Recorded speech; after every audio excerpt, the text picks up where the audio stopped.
It's Divas That Care Radio. Stories, strategies, and ideas to inspire positive change. Welcome to Divas That Care, a network of women committed to making our world a better place for everyone. This is a global movement for women, by women, engaged in a collaborative effort to create a better world for future generations. To find out more about the movement, visit divasthatcare.com after the show. Right now, though, stay tuned for another jolt of inspiration. Hello to all, and happy April to all. I want to welcome you to Divas That Care Network. I am Joyce Benning, and I will be your host for this invigorating, robust lifestyle show. I'd like to thank each one of our listeners that have tuned in live and the ones that will be listening to the podcast. I am just so very grateful for each one of you. And you are all in for a very special day today, because I am just overly excited to have with me my returning diva, Deb Matlock. And her and I are going to chat about sacred nature connections. We have been talking about this topic for a couple months, and it is just, there's so much to cover in it that we just decided in April we're going to keep going on it, especially with it being springtime here in the States. So, Deb, could you please introduce yourself to our listeners today? Yes, absolutely. Happy April, everybody. As Joyce said, my name is Deb Matlock, and I'm coming to you today from Colorado. And I have a small business called Wild Rhythms, where the focus is on nurturing the sacred and deep connection between humans and the earth and all the animals living on this earth.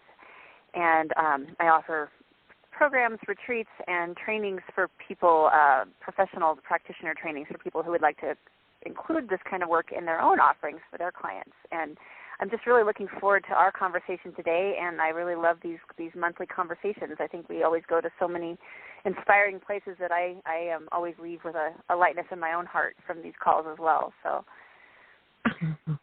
Well, thank you for that, Deb, and so do I. I mean, I'm always excited, and it just puts a spring in me when I hear what we're going to talk about. And after our chats, we just open up so many different areas for our listeners to view into, and I just love it. I love sharing with others like this. This is just beautiful. And while you were talking about, I'm going to quickly ask you if some of our listeners were hearing and saying, well, I would like to connect with Deb. I like some of the topics that she was introducing that she has.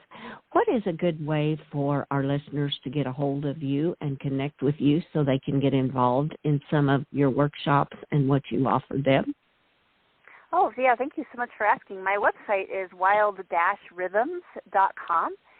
People can also find, I have a Facebook group called Sacred Connection, Earth, Animals, and Spirit. So if people are Facebook fans, we can connect that way as well. And I would love to connect with anybody who wants to chat about any of this stuff. So. Okay, perfect. And we will include your links below on this podcast. But that sounds wonderful. Well, as we continue on sacred nature connections, there's something I would kind of like for us to explore today about the communication and dialogue with the more than human world. How do you approach that when you start to share with some of your clients about this, about communicating with more than the human world? Yeah, I think one of the first things to really look at here is, what do we mean by the more than human world? And it's one of those phrases that I think the first person to coin that phrase was an author, David Abrams, in a book called Spell of the Sensuous many years ago. And it's a way to describe, that there's humans, and then there's a whole lot of other beings in our community. And yet, if we say humans and non-humans, then we're kind of centering humans as the most important, or humans and other than humans sort of says humans are the norm. But the humans and the more than human, it's just like there's so much life. We are a piece of it, but it's so much more than us. We're an important part as humans. And life, the four-letter word of life, is so much bigger than just humans. And so I love the way to say it as the more than human world. And by that, I'm personally saying birds and animals and rivers and trees and landscapes and the sky. And, what if every other expression of life has the ability to communicate in some way? That's a question that I personally like to hold in my heart, because I think that question can pull us along on some really amazing journeys on our daily lives. But the first thing I say to people is to think about, what does the more than human world mean to you? Because for some people it might really focus only on animals or only on plants, and for other people it might be, bodies of water. For some people it might be all of that. But it's really a cool place for us to say, what does it mean to each of us? And that's a really good starting place when we're talking about communication and dialogue.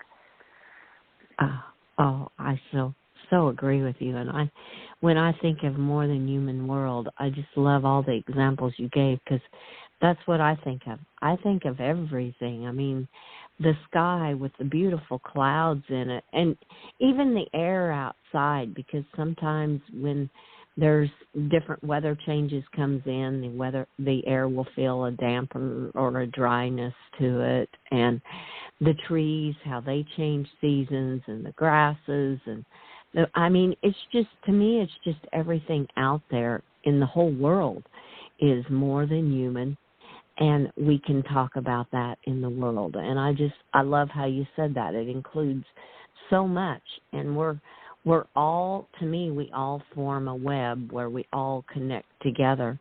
And if we just open our hearts to listen to what nature and the outside world is trying to tell us like that, I just think it's such a beautiful experience. Yes, I agree, and I think it allows us to live our lives from an orientation of being part of, better than.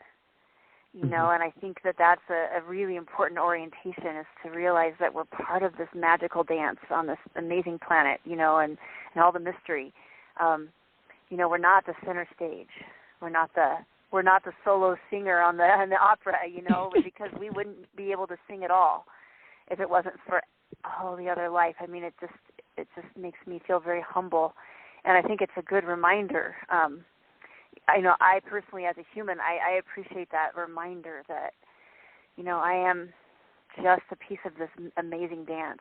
I'm not center stage, and I don't want to be. I want to be on the stage altogether as a chorus. Right. We all bring. It's kind of like I love that we're part of the magical dance, and we all bring our unique gift to it.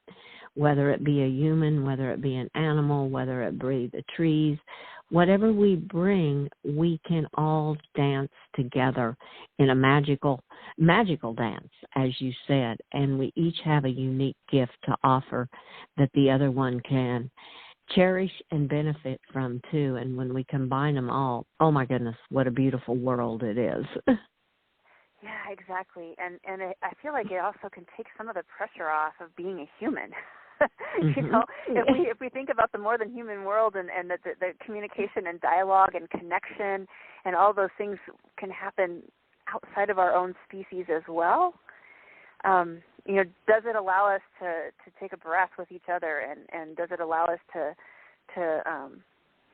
see our partners as one beautiful part of our life, but not the person that's supposed to be there for everything, that can take all the, because maybe we can go for a walk outdoors, and maybe some of the emotions we're dealing with we can share with the land around us. I think it just opens up our community, our idea of community, and I know we've spoken about that in previous episodes, but that idea of community being humans and all the other beings.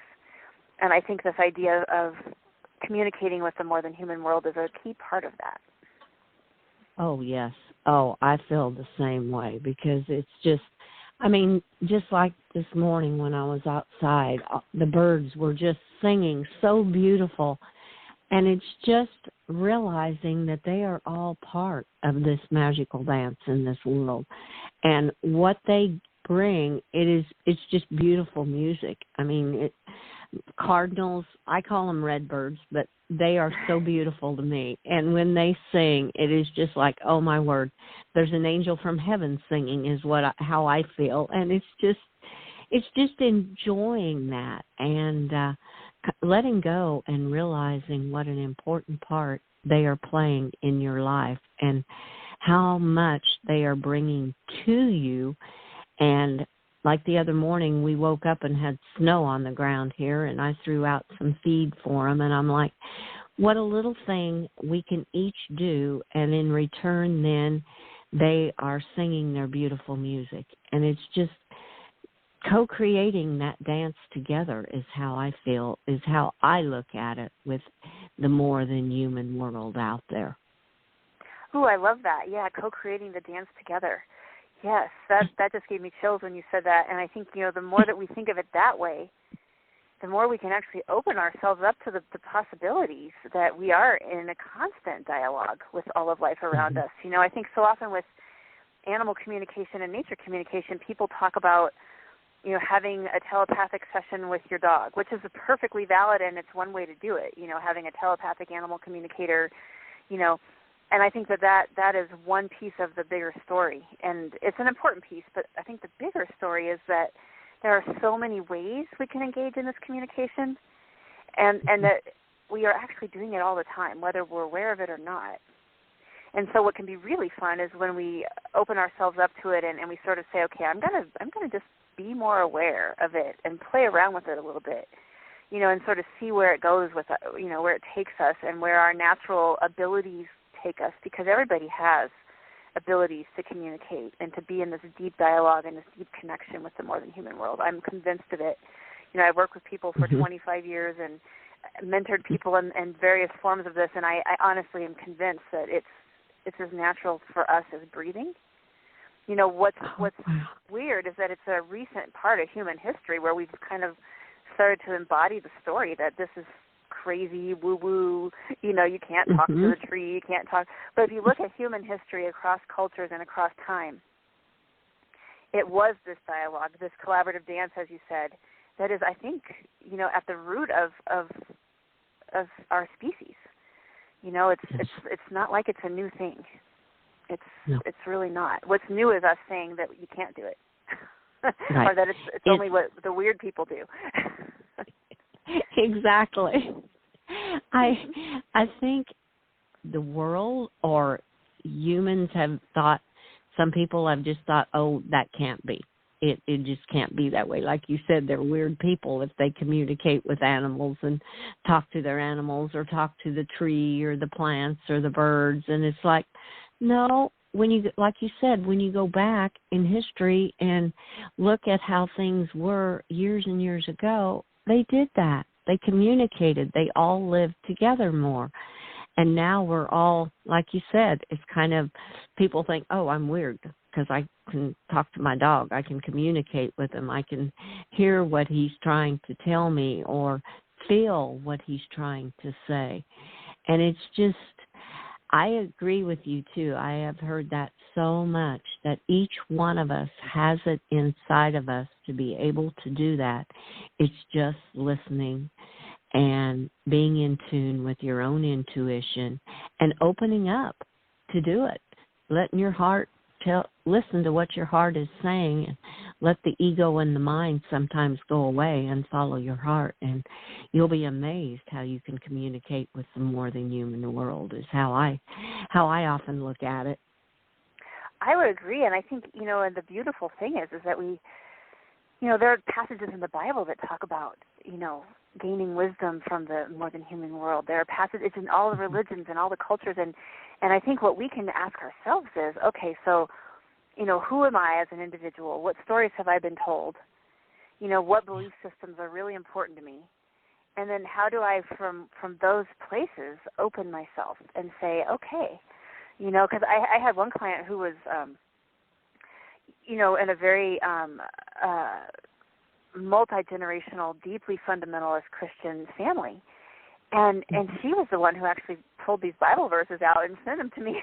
I thought, but she was trying to find within her own story and within her own culture a way to honor the experiences that she was feeling she was having. And she was just beside herself excited when she thought, oh my gosh, well, of course, why would this be against anything? It's all about being compassionate and beautiful and empathetic and all the things that, go with when you have a communicative relationship. And so, yeah, that openness, so first understanding what we each mean by the more than human world, and then the next piece is just letting ourselves be open to the idea that communication can take many forms and look many ways, and it doesn't just have one way of expressing itself. And I think that's a really important point I want to make sure we hit on really hard today, because I've met a lot of people over the years who literally think that communicating with other species is something that only like specially gifted people can do, and B, it has to look and feel a certain way. Maybe they have had a session with their dog and a certain communicator, and then they've gotten their mind that one way that communicator did it is the only way. And the truth of the matter is, I want to just scream, no, because, just like any authentic relationship, our way of doing it and our way of communicating is unique. Like the way that we interact with the humans in our lives, it's not the same as maybe somebody else does, or even with each person. We have different ways of interacting. We learn, this neighbor I need to talk to this way, or this person I need to call her, or give her a text before I call her, or, we just learn the little nuances of communication. And so being open to that learning process for ourselves, I think, is almost more important than anything else. Oh, yeah. Oh, I totally agree with you, because I've heard that too. Each one communicates with it in a totally different way. And, I mean, it's kind of like 10 people can walk outside at the same time, and each one is probably going to notice something different than the other.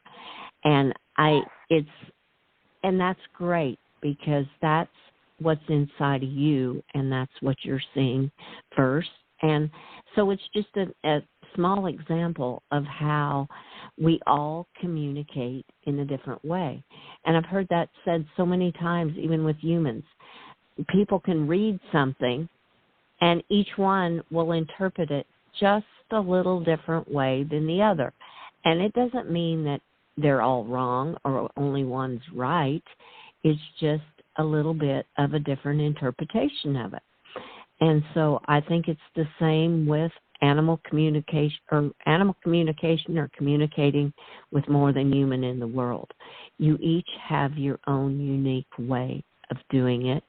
And the animals, to me, they communicate back differently to different people. I mean, my husband and I, the animals communicate totally different to him than they do to me.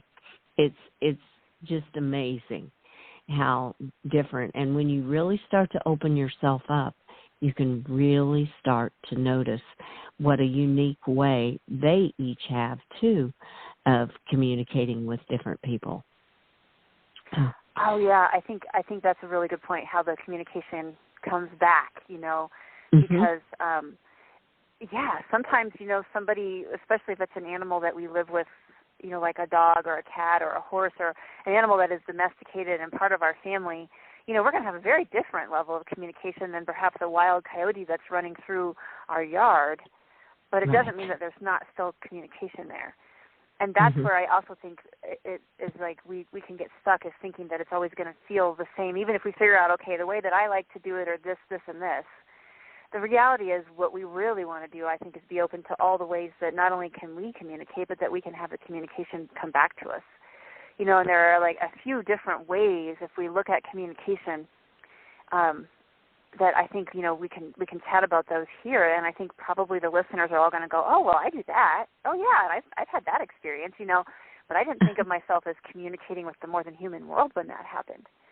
And so I think it's a little bit of that paradigm shift of just like you said, we're talking about relationships here, and those are not static, and they're not standardized. No. I mean, different squirrels, same species, but different squirrels in my backyard where I kind of, I'm out there a lot, and they're familiar with me, and, we see each other. They behave differently. They behave differently. Different squirrels behave differently with my dogs, One of them will taunt the dogs from the fence, and the other one will stay up in the tree. And they're different. It's all just because we're all individuals, I think, which is really, really cool. Yes.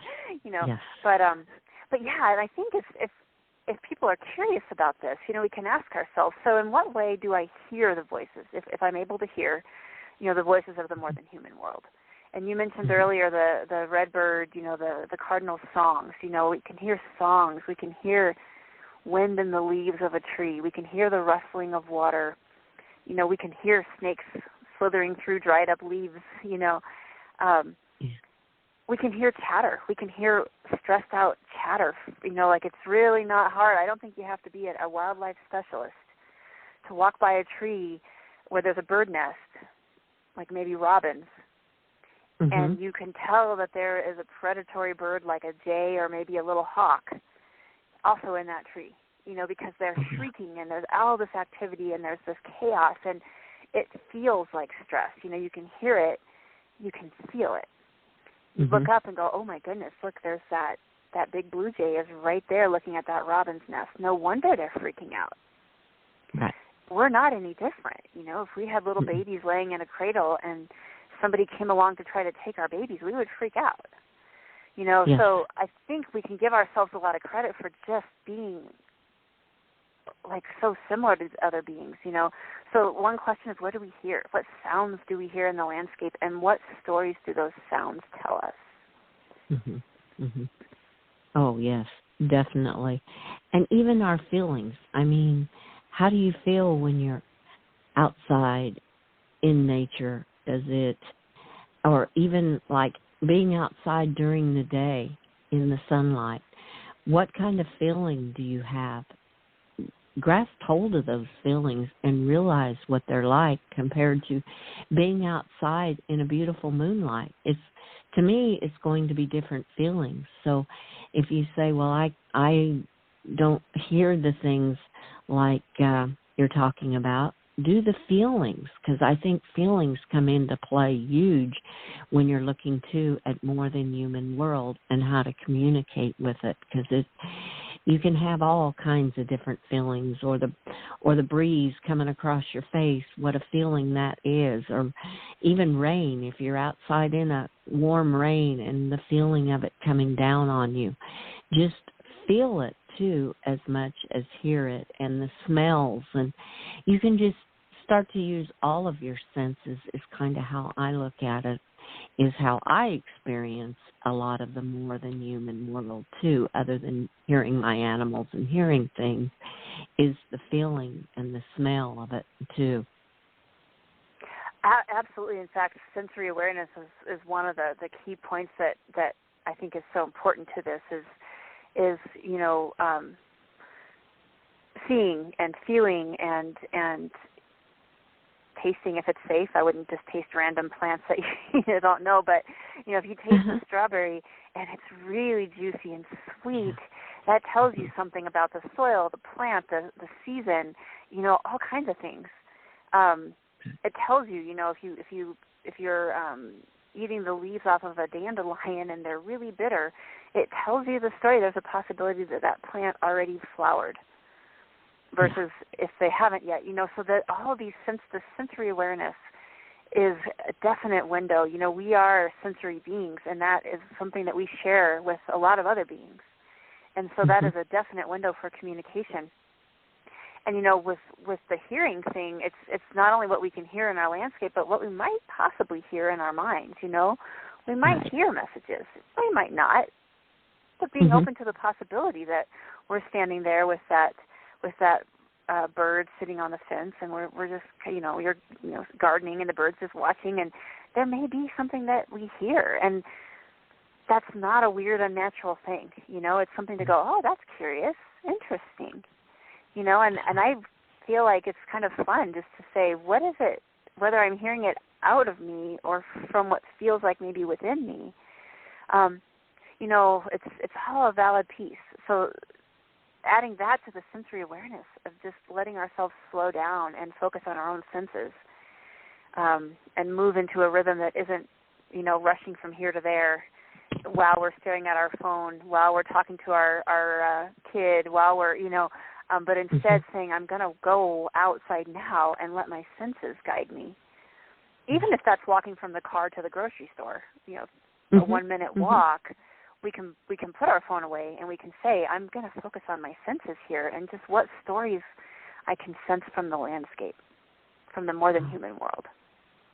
Oh, yes. Oh, that is just beautiful. When you were talking about the gardening and the birds and just listening to them, that just warmed my heart, because I do that all the time. Even if I walk outside and there's just birds sitting in the trees, I'm like, what are they trying to tell me right now? What do I feel that they're saying to me? Even though they're not saying anything, what feel are they trying to get to me? What message do they want me to hear today? And it is just amazing how you can feel that and hear them when you just tune into it. And like you said, put your phone away and just focus on that and not all the busy to-do lists that we think we have to do. You have to put those aside. For me anyway, I have to put all that aside and just go out and just concentrate on being outdoors and enjoying what nature has to offer you. Like you said, if it's just a moment even, for me, it revives me. It gives me that, oh, okay, I got that burst of energy. And maybe that's what the birds were giving me when I saw them just sitting in the tree. They were like, she needs a little bit of energy, and that's what we're going to give off to her. And there are many times I just feel that. It's just an all-good over feeling again. So, yeah, you can experience it in so many ways. Yeah, absolutely. And I think that's the part. If people take one thing away from our conversation today, it's that there is not one way, and there certainly is no quote-unquote right way to communicate and to engage in dialogue with the more than human world. It's something as natural as breathing, and it's living relationships, and so it's always going to be a little different. And I think that's the part that a lot of our hearts need to hear, because I've definitely met people who've been told, well, you have to do it this way or you're not doing it. And honestly, it gets me really angry. I think about, they went to some workshop somewhere that they were told there's only one way you can do this, and if you don't do it, it's ridiculous, because none of us can get inside anybody else's relationships. And so it's really up to us to just be open and to say, okay, I'm going to let myself experiment with what I see, what I hear, what I feel. What does my intuition tell me? What does it tell me when something tastes a certain way? What does it tell me when the landscape looks a certain way? Let me just sort of say, how are all the different ways that I can, as an individual, engage in the story of life around me? And then we can start asking ourselves, and how do I communicate back? What do I do to make this a two-way story? Yes. And to be able, like you said, a two-way story, to be able to give and to receive it back too, and the beauty that comes with that. And just like you can experience it in so many ways. I mean, even just driving down the road, like before we came on the podcast, you were talking about the baby calves that you're seeing out and about that are being born now in the springtime. I mean, even just seeing them can add such a little different perspective to your life if you open yourself up to accept that. So, yeah, I'm like you. There is no right way. There's no wrong way. Each one has their own unique way of experiencing the more than human world. Yeah, and if we start out with just being open, the possibilities are endless. Yes, they are, definitely.